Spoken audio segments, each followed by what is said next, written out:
पहला केस दिया है कि जो टी सेट है उस पे लॉस हुआ है 10% का, और जो लेमन सेट है उस पर गेन हुआ है 20% का। लेकिन लॉस हुआ और गेन भी हुआ, फिर भी ओवरऑल उसको गेन ही हुआ है कितने रुपए का? 60 रुपए का। हेलो फ्रेंड्स, आज हम टॉपिक डिस्कस कर रहे हैं क्लास 10 से, और जो चैप्टर लिया है लीनियर इक्वेशन।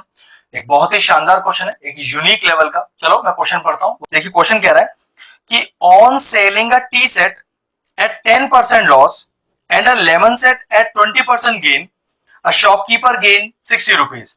मतलब एक शॉपकीपर को टी सेट पे तो 10% का लॉस होता है और लेमन सेट पे 20% का गेन होता है, फिर भी उसे ओवरऑल गेन 60 रुपीज होता है। तो इस चीज को तो मैं लिख लेता हूं कि टी सेट पे कितना लॉस, लेमन सेट पे कितना गेन, तो लास्ट में टोटल गेन हुआ या लॉस, तो लिखा है गेन। तो कैसे है? पहला केस दिया है कि जो टी सेट है उस पे लॉस हुआ है 10% का, और जो लेमन सेट है उस पर गेन हुआ है 20% का। लेकिन लॉस हुआ और गेन भी हुआ, फिर भी ओवरऑल उसको गेन ही हुआ है कितने रुपए का? 60 रुपए का। जबकि केस 2 क्या कहता है कि if he sell the tea set at 5% gain, मतलब अगर इस बार वो टी सेट को 5% गेन पर बेचे और लेमन सेट को 5% के लॉस पर, मतलब इस बार लेमन सेट पर 5% का लॉस हो रहा है, ही गेन ₹10, तो उसे 10 रुपए का फायदा होगा। Find the cost price of tea set and lemon set.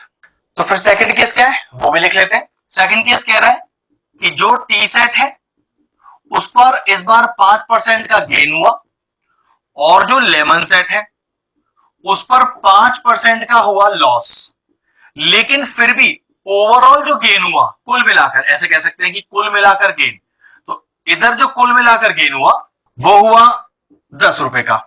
तो कह रहा है कि टी सेट और लेमन सेट का कॉस्ट प्राइस निकाल दीजिए। तो देखो एकदम आसान है, लीनियर इक्वेशन इन 2 वेरिएबल्स है, तो पक्की बात है कि एक की सीपी एक्स होगी और एक की सीपी वाई। तो चलो स्टार्ट करते हैं। तो लिखा मैंने कि लेट सीपी ऑफ, पहले टी सेट बोला है तो पहले टी सेट ले लेते हैं। Let the CP of tea set be X, let CP of lemon set be Y. एकदम आसान क्वेश्चन है, बस थोड़ा सा ध्यान रखना है। अब केस 1, केस 1 अपने को क्वेश्चन में क्या किया मैंने? Loss on T set. तो देखो लॉस ऑन टी सेट 10% का, तो 10% ऑफ एक्स। भाई सीपी पे तो लॉस या गेन निकलता है, तो ये कितना आ गया? देखो 0 से 0 चला गया, तो कितने रुपए का लॉस हो गया? जबकि लेमन सेट पर गेन हुआ है 20% का, तो लिखेंगे गेन ऑन लेमन सेट, वो कितना? 20%। 20% ऑफ व्हाट? सीपी। और लेमन सेट का सीपी कितना है भाई? काटो इसे, तो 0 से 0 गया, 2 1 2, 2 5 10, तो ये आपके पास आ गया y/5 रुपीज। ध्यान रखो, ये हुआ लॉस, ये हुआ गेन, लेकिन लॉस और गेन के बावजूद उसे गेन ही हुआ है। तो याद रखो, आपको अगर 2 रुपए का लॉस हुआ हो और 5 रुपए का फायदा हुआ हो, तो कुल कितने रुपए का फायदा हुआ? ऑब्वियसली बात 3 रुपए का। तो वो 3 रुपए कैसे निकाले? गेन में से लॉस माइनस कर दिया, तो लॉस हुआ और गेन हुआ, लेकिन ओवरऑल तो गेन ही हुआ है। तो कैसे लिखेंगे? ओवरऑल गेन, वो हुआ हमें 60 रुपए का, और ओवरऑल गेन निकाला कैसे आता है? जो गेन हुआ है उसमें से लॉस को माइनस कर दीजिए, तो ओवरऑल गेन निकल आएगा या टोटल गेन निकल आएगा। ये गेन कितना हुआ? y/5 माइनस का लॉस कितना हुआ?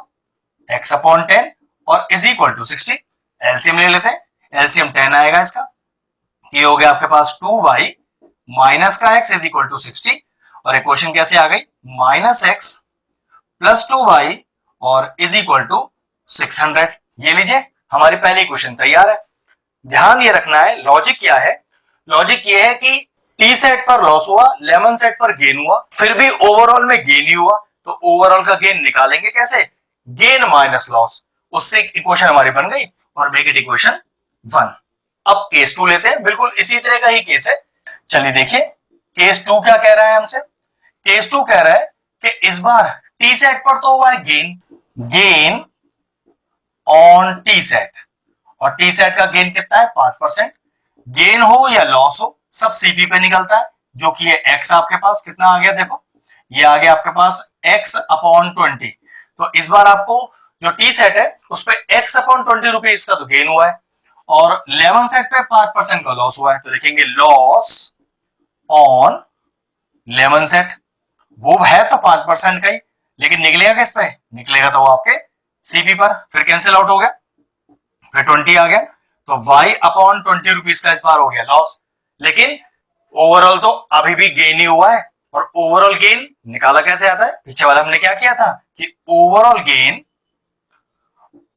Gain is equal to gain minus का लॉस। तो ओवरऑल गेन है 10 रुपए का, गेन हुआ हमें x अपॉन 20 का माइनस लॉस, और लॉस हुआ y अपॉन 20 का।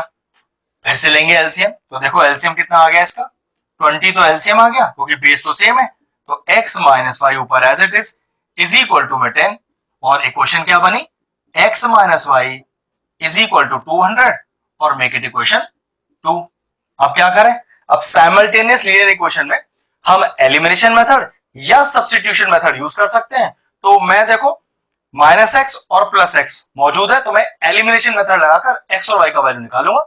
चलिए दोनों इक्वेशन को लिखते हैं और फिर सॉल्व करते हैं इसे यूजिंग एलिमिनेशन मेथड। तो पहली क्वेश्चन लिखते हैं, तो पहली क्वेश्चन है minus X plus 2y is equal to 600, और देखो दूसरी क्वेश्चन क्या है कि x माइनस का y इज इक्वल टू 200। अब चेक करो क्या प्लस एक्स और माइनस एक्स है, तो हाँ, तो सिंपल ऐड करने से दोनों कैंसिल आउट हो जाएंगे। तो 2y माइनस का y इज y, ऐड कर रहे हैं ना, और 600 प्लस 200 इज इक्वल टू 800, तो पता चला y का वैल्यू आ गया 800।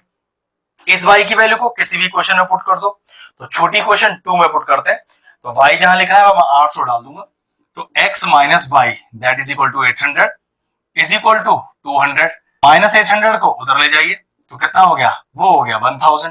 तो फाइनल आंसर कैसे लिखेंगे, therefore the CP of tea set जो कि x है, तो ये हो गया 100 रुपीज लगा दीजिएगा पीछे, and the CP of lemon set is y that is equal to 800 rupees.